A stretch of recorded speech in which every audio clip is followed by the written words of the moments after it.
PM Modi Australia में मौजूद है और ऑस्ट्रेलिया में मोदी मैजिक जो है वो यहाँ पर देखने को मिल रहा है। बता दें आपको कि पीएम मोदी इसके पहले इंडोनेशिया में थे और फिलहाल प्रधानमंत्री मोदी ऑस्ट्रेलिया पहुंचे हैं, जहां से पीएम मोदी ने संबोधन भी किया। जरा बताइएगा, मोदी साहब के ऊपर भी थोड़ी 2-4 मिनट आखिर में डिस्कशन कर लें। मोदी साहब पहुंचे हुए हैं ऑस्ट्रेलिया और इंडोनेशिया। ये इंडोनेशिया को आप असला बेचना चाहते हैं और बेचने की कोशिश कर रहे हैं। तो क्या लगता है कि चाइना ने भी मिसाइल फायर कर दिया, आपको पता है कल साहब? लेकिन मोदी जी के इवेंट के लिए, क्योंकि आप जानते हैं कि स्टेडियम में इस प्रकार की जब इवेंट की जाती है तो फिर एक पूरा सेक्शन जो है वो वीआईपी के लिए ही छोड़ दिया जाता है और सामने जो है वो सीटिंग की जाती है। तो मैक्सिमम सीटिंग 30,000 थी, वो हो गई हाउसफुल। मेलबर्न में मेरे और मेरे डेलीगेशन के शानदार स्वागत और आतिथ्य के लिए मैं अपने मित्र प्रधानमंत्री एल्बेनीज़ का हार्दिक आभार व्यक्त करता हूं। भारत बात कर रहा है मलेशिया से, भारत सारे देशों से बात कर रहा है और जिन जिन से बात कर रहा है, जिन जिन को भारत या तो उनको हथियार बेच रहा है या हथियार उनसे खरीद रहा है या उनके साथ टाई अप कर रहा है, all these countries have got some sort of a problem with China. कई के तो बॉर्डर डिस्प्यूट्स हैं, किन्हीं को चाइना बुली करता है, जैसे फॉर एग्जांपल जापान। कल चाइना ने एक मिसाइल फायर किया, इंटरकॉन्टिनेंटल बैलिस्टिक मिसाइल, जिसका टारगेट ऑस्ट्रेलिया था और 10,000 किलोमीटर की उसकी रेंज थी, जो कि एक न्यूक्लियर सबमरीन से उन्होंने टेस्ट किया और वो असल में तो टारगेट था ऑस्ट्रेलिया, जहां पे नरेंद्र मोदी पहुंच रहे हैं। टोटली हाउसफुल।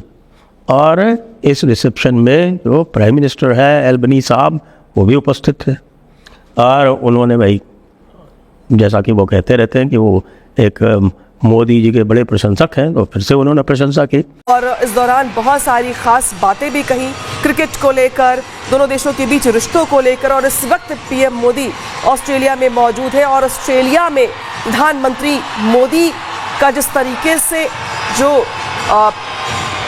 एक तरीके से दीवानगी है लोगों के बीच पीएम मोदी की, वो यहाँ पर देखने को मिल रही है। जय हिंद साथियों, पीएम मोदी इंडोनेशिया के बाद ऑस्ट्रेलिया के दौरे पर गए और ऑस्ट्रेलिया में जिस तरीके से उनका स्वागत किया गया, लोगों की भीड़ आप देख सकते हैं कि किस तरीके से स्टेडियम में लोगों की भीड़ पीएम मोदी को देखने के लिए पहुंचे हुए थे। और साथियों, इधर से पाकिस्तान को भी जलन हो रहा है कि इंडिया ने इंडोनेशिया को मिसाइल भेज दिया और अब ऑस्ट्रेलिया जाकर वहाँ पर उनके साथ डील फाइनल कर रहे हैं। और साथियों, पाकिस्तान ये कह रहा है कि इंडिया को डराने के लिए चाइना ने जो है एक मिसाइल का परीक्षण किया, जिसका जो है रेंज है वो 10,000 किलोमीटर से ज़्यादा है। यानी कि इंडिया अगर इंडोनेशिया और ऑस्ट्रेलिया के साथ संबंध मजबूत करता है तो इंडिया के जरिए जो चाइना है वो ऑस्ट्रेलिया और इंडोनेशिया को धमकाना चाहता है। लेकिन साथियों, चाइना भी इस सोच में होगा कि किस तरीके से भारत जो है इनके पड़ोसी देशों को, चाहे वियतनाम हो या फिर इंडोनेशिया हो, इनको मिसाइलें बेच रहा है। और ये देखकर जाहिर सी बात है साथियों, चाइना को जलन तो होगा और पाकिस्तान को इस बात का जलन हो रहा है कि पीएम मोदी जब किसी देश के दौरे पर जाते हैं तो उनका संबंध जो है काफ़ी बढ़ जाता है और पीएम मोदी का स्वागत भी उसी हिसाब से किया जाता है। और पीएम मोदी को जब से कितने ही देश के जो अवार्ड हैं वो मिल चुके हैं और इस बात पर जलन होना पाकिस्तान को तो साथियों बनता है, क्योंकि इनको दूसरे देश में पूछा नहीं जाता।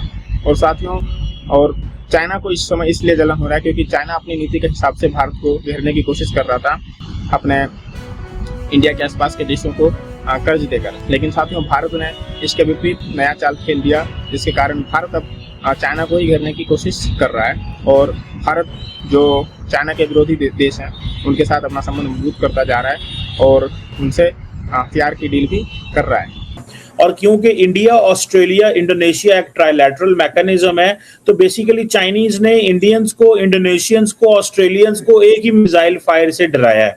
आपको लगते हैं कि इसका निशाना इंडियन हुकूमत या इंडियन गवर्नमेंट की ये जो पॉलिसीज हैं या ऑस्ट्रेलिया के हवाले से ये मोदी साहब के लिए मिसाइल फायर किया गया है, इसको आप ऑफेंसिव हैं, इसके जवाब देंगे आप? इसके बदले में कोई इंटरकॉन्टिनेंटल बैलिस्टिक मिसाइल छोड़ेंगे आप भी, या कि डर जाएगी इंडियन फौज? चीमा साहब, आपको ये अच्छे से रियलाइज होता है, इंडिया या इंडियन फौज डरती नहीं, उससे ज्यादा क्यों? क्योंकि आपके यहाँ जो डर का जो खौफ है, वो दहशत है, वो आपके पास और आपकी फौज के पास है, इसलिए आपको लगता है हर चीज से डर। मेरे लिए इट इज अ रूटीन, मेरे लिए इट इज अ रूटीन कि वो कंट्री या मेरी कंट्री 8,000, 10,000, 12,000 किलोमीटर की मिसाइल टेस्ट करता है, वो अपनी डिफेंसेस को मजबूत कर रहा है। उसके अपने रीजंस हो सकते हैं। हमने आज तक कभी ऑब्जेक्शन किया ही नहीं कि पाकिस्तान ने कौन सी मिसाइल क्यों टेस्ट करी है या चाइना ने क्यों करी है। बट यस, उल्टा जरूर हुआ है। जब हमने अग्नि 5 टेस्ट करी थी तो सिर्फ और सिर्फ पाकिस्तान और चाइना को ऑब्जेक्शन था कि जनाब ये क्यों करी गई है। हालांकि ये आपको भी पता है, जैसा हमारे यहाँ ऑफिशियली माना गया कि 5000 किलोमीटर की मिसाइल अगर मैं टेस्ट करता हूं तो उसमें पाकिस्तान का टारगेट क्यों हो? Pakistan should not be worried. One. Number 2 आती है बात चाइना की, और मैं प्रूव कर रहा हूं कि जियो न्यूज ने क्या बोला था। उन्होंने बड़े सीधे सीधे बोला, पहली बार दुनिया में ऐसा हुआ है भाई, जो आप डर और खौफ की बात कर रहे हैं, पहली बार हुआ है कि दूसरा country called as China, super power, जो आपके यहाँ माना जाता है, हमारे यहाँ नहीं माना जाता है, सुपर पावर बोल रहा है कि नहीं जनाब ये 5000 किलोमीटर का रेंज नहीं है, ये 8000 से ज्यादा का रेंज है। मतलब जो बेचारा टेस्ट कर रहा है ना, वो अपने रेंज को छुपा रहा है। आप देखिए डर और खौफ किसका है किसका नहीं। For us it is a routine thing. कौन कब कहां क्या टेस्ट कर रहा है उस कंट्री का अपना हक है। गलत है सही है, वो लेट, अगर वो 12000 की भी 10,000 12000 की भी करेगा तो let us decide with them. Australia and country like India is not at all worried. और आपका लास्ट पार्ट भी कवर कर दूं कि अगर आपको ये लगता है कि हमारे प्राइम मिनिस्टर वहां हैं तो वो शायद आपको अगर लग रहा है कि वो टारगेट पर हैं या डर पर हैं, जनाब मैं आपको गारंटी नहीं दे रहा, मैं आपको इनवाइट कर रहा हूं। एक बार कोई एक पटाखा, कोई एक दिवाली का जो रॉकेट है, अगर आप वो भी उस दिशा में भेजने की कोशिश करेंगे तो आपको मालूम है क्या होगा। अच्छा, इसमें भाई कम से कम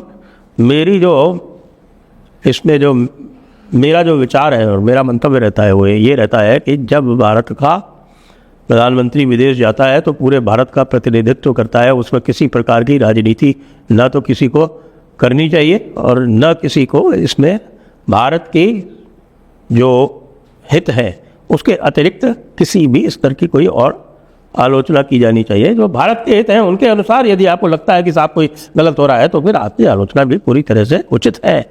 लेकिन यहाँ तो मामला दूसरा ही चल रहा है। मामला दूसरा क्या चल रहा है? आपको पता है कि इस समय भारत की जो एलएनजी की सप्लाई है वो बुरी तरह से प्रभावित है। लिक्विड नेचुरल गैस भारत कहाँ से इंपोर्ट करता है? भारत लगभग 10-11 मिलियन टन्स ये उसकी जो है वो इंपोर्ट है, वो कहाँ से आती है? कतर से। कतर क्या दुनिया का सबसे बड़ा सप्लायर है? नहीं। 3 सप्लायर ऐसे हैं पूरे विश्व में जो लगभग बराबर मात्रा में गैस सप्लाई करते हैं।